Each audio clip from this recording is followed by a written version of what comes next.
شروع اللہ کا نام لے کر جو بڑا مہربان نہایت رحم والا ہے۔ اے پیغمبر صلی اللہ علیہ وآلہ وسلم، جب منافق لوگ تمہارے پاس آتے ہیں تو ازراہ نفاق کہتے ہیں کہ ہم اقرار کرتے ہیں کہ آپ بے شک اللہ کے پیغمبر ہیں، اور اللہ جانتا ہے کہ در حقیقت تم اس کے پیغمبر ہو، اور اللہ ظاہر کیے دیتا ہے کہ منافق یقیناً جھوٹے ہیں۔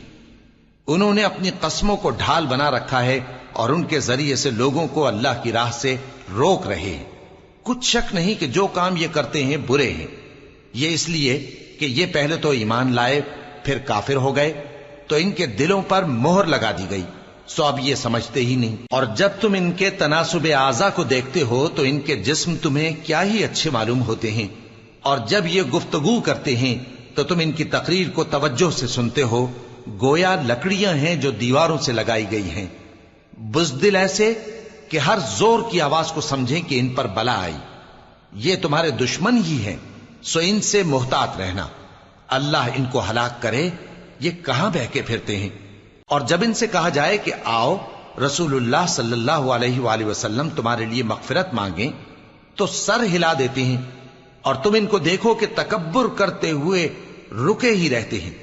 تم ان کے لیے مغفرت مانگو یا نہ مانگو، ان کے آگے برابر ہے، اللہ ان کو ہرگز نہ بخشے گا، بے شک اللہ نافرمان لوگوں کو ہدایت نہیں دیا کرتا۔ یہی ہیں جو کہتے ہیں کہ جو لوگ رسول اللہ صلی اللہ علیہ وآلہ وسلم کے پاس ہیں ان پر کچھ خرچ نہ کرو یہاں تک کہ وہ خود بخود بھاگ جائیں،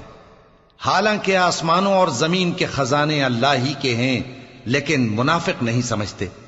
کہتے ہیں کہ اگر ہم لوٹ کر مدینے پہنچے تو عزت والے ذلیل لوگوں کو وہاں سے نکال باہر کریں گے، حالانکہ عزت اللہ کی ہے اور اس کے رسول صلی اللہ علیہ وآلہ وسلم کی اور مومنوں کی، لیکن منافق نہیں جانتے۔ مومنوں، تمہارا مال اور اولاد تم کو اللہ کی یاد سے غافل نہ کر دے، اور جو ایسا کرے گا تو وہ لوگ خسارہ پانے والے ہیں۔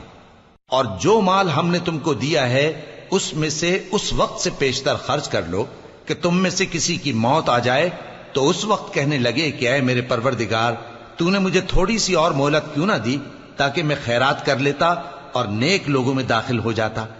اور جب کسی کی موت آ جاتی ہے تو اللہ اس کو ہرگز مہلت نہیں دیتا، اور جو کچھ تم کرتے ہو اللہ اس سے خبردار ہے۔